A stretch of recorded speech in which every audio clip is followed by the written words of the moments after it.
नमस्कार, मैं आप सबकी पूजा दीदी, मनी वाइज वित्तीय साक्षरता केंद्र की वित्तीय साक्षरता सखी। आज आप सभी से वित्तीय साक्षरता और बैंकों के बारे में कुछ महत्वपूर्ण बातें करने आई हूँ। आप सब ध्यान से सुनिए और समझिए।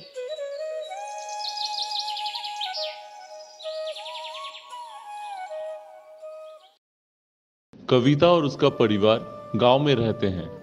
उसका पति खेती करता है एवं उसके 2 बच्चे हैं। दोनों स्कूल जाते हैं।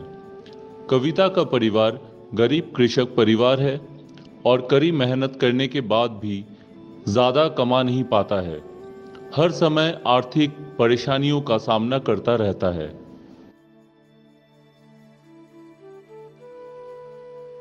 अरे कविता, क्या हुआ? तुम इतनी उदास क्यों बैठी हो? क्या बताओ पूजा दीदी, मेरी बच्ची 2 दिनों से बहुत बीमार है। उसका बुखार तो उतर ही नहीं रहा है। उसे डॉक्टर के पास ले जाना ही पड़ेगा। अच्छा, तो अब देर मत करो, जल्दी से डॉक्टर से इलाज करवाओ। लेकिन दीदी, हमारे पास डॉक्टर की फीस और दवाई के लिए पैसे नहीं है, क्योंकि पिछले 1 सप्ताह से कोई काम नहीं मिल रहा है। मुझे तो कुछ समझ में नहीं आ रहा है। चलो, अभी के लिए तो तुम अपने किसी परिचित से कुछ पैसे उधार लेकर बच्ची का इलाज करवाओ।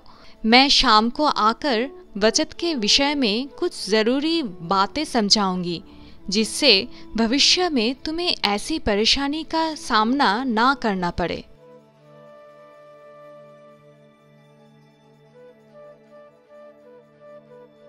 नमस्ते पूजा दीदी, आइए। नमस्ते कविता, अब तुम्हारी बेटी कैसी है? डॉक्टर ने क्या कहा? अब वो ठीक है। डॉक्टर ने दवा दी है और कुछ दिन आराम करने को कहा है। आशा है वो जल्दी स्वस्थ हो जाएगी। पूजा दीदी, आप कुछ बचत के बारे में बताने का कह रही थी। हाँ, अब मैं तुम्हें बचत के बारे में कुछ जरूरी बातें समझाती हूँ। दीदी, ये बचत क्या होती है? जब हमारे खर्चे हमारी कमाई से कम होते हैं तो हमारी कमाई की बची हुई राशि को हम बचत कहते हैं।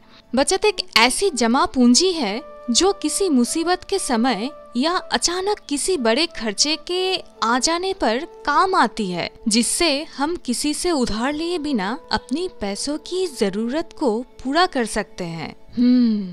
हमें अपने जीवन में जितनी अधिक बचत कर सकते हैं उतनी अधिक करना चाहिए, जिससे हमारे पास लंबे समय में एक बड़ी जमा पूंजी इकट्ठी हो सके। बचत को बढ़ाने के लिए हमें अपने खर्चों को नियंत्रित करना जरूरी है एवं जितना जरूरी हो उतना ही खर्च करना चाहिए।